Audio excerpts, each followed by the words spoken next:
establishment. Welcome to your new job here at Freddy Fazbear's Pizza. We'd like to welcome you to the crew, but first we need to tell you some stuff. We here at Freddy Fazbear's Pizza have had a rough couple of years. You might have heard about it.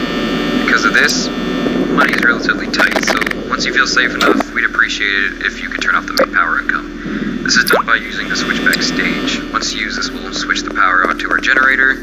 This power source is very delicate and must be used with caution. Things like your doors and lights will use up the power over time. If the generator does happen to die on you, you'll have to go down into the basement and restart it. The generator room is found connected to the backstage. Just go down and press the button near the generator, and it should sort itself out.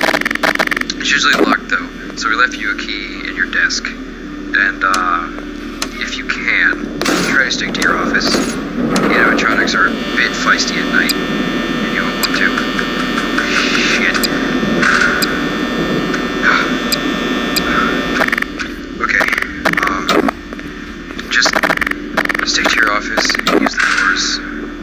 Don't wander around, they might get you. Not saying anything bad will happen, but just trust me. Alright, that should be it. Hope you have a safe night. And, good luck.